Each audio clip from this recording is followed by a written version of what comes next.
ആറന്മുളയിലെ LDF സ്ഥാനാർത്ഥി വീണ ജോർജിനെതിരായ cyber ആക്രമണത്തിൽ മുഖ്യ തെരഞ്ഞെടുപ്പ് ഓഫീസർക്ക് പരാതി നൽകി CPM.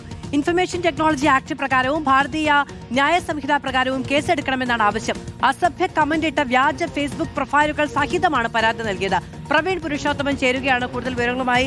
പ്രവീൺ, ഈ തരത്തിലുള്ള വ്യാജ പ്രചാരണങ്ങൾക്കും അതുപോലെ വ്യക്തി അധിക്ഷേപത്തിനും ഈ നിലയ്ക്കുള്ള മറുപടി തന്നെ തെരഞ്ഞെടുപ്പിൽ കൊടുത്തു പോകണമെന്നുള്ളതാണ് പറയാനുള്ളത്.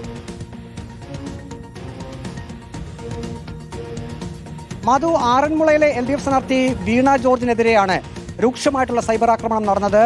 LDF പ്രൊഫൈലുകളിൽ ചില തെരഞ്ഞെടുപ്പ് പ്രചാരണത്തിന്റെ ഭാഗമായി LDF തന്നെ ചില പോസ്റ്റുകൾ ഇട്ടിരുന്നു. അതിന് താഴെയുള്ള കമന്റുകളിലാണ് ഇത്തരത്തിൽ അസഭ്യ വർഷം വന്നിരിക്കുന്നത്. അസഭ്യം മാത്രമല്ല, അശ്ലീലം ചുവയോടുകൂടിയ വാചകങ്ങളും അതിൽ ഉപയോഗിച്ചിട്ടുണ്ട്. ഇത് പാർട്ടി നേതൃത്വത്തിന്റെ ശ്രദ്ധയിൽപ്പെടുകയും ഇതിനെതിരെ ഇപ്പോൾ ചീഫ് ഇലക്ടറൽ ഓഫീസർക്ക് പരാതി നൽകുകയും ചെയ്തിട്ടുണ്ട്. കളക്ടർക്കും പരാതി നൽകിയിട്ടുണ്ട്. അതിൽ പറയുന്നത് കൃത്യമായിട്ടുള്ള നിയമ നടപടികൾ ഇക്കാര്യത്തിൽ വേണം. ഇതാരാണോ ചെയ്തിരിക്കുന്നത് അവർക്കെതിരെയുള്ള നടപടികളിലേക്ക് പോലീസ് പോകണമെന്ന കൃത്യമായിട്ടുള്ള ഒരു ആവശ്യം ഇപ്പോൾ LDF നേതൃത്വവും ഒപ്പം തന്നെ CPIM നേതൃത്വവും ഇപ്പോൾ ഉന്നയിച്ചിട്ടുണ്ട്. ഇത് വ്യാജ പ്രൊഫൈലുകളാണ് എന്ന് പാർട്ടി നേതൃത്വത്തിന് മനസ്സിലായിട്ടുണ്ട്. പേരുകൾ ഇതിൽ ഉൾപ്പെടുത്തിയിട്ടുണ്ട് ഈ കമന്റുകൾക്ക് മുകളിൽ. പക്ഷേ ആ പേരുകൾ പരിശോധിച്ചപ്പോൾ അത് കൃത്യമായിട്ടുള്ള ഐഡന്റിറ്റി ഉള്ള ആളുകളല്ല. അതിൽ നിന്ന് തന്നെ അത് വ്യാജ പ്രൊഫൈലാണെന്ന് പാർട്ടി നേതൃത്വത്തിന് മനസ്സിലായിട്ടുണ്ട്. അപ്പോൾ സൈബർ രീതിയിലുള്ള അന്വേഷണം കൂടി കാര്യത്തിൽ വേണമെന്നൊരു ആവശ്യം കൂടി ഈ ഒരു പരാതിയിൽ ഉന്നയിച്ചിട്ടുണ്ട്.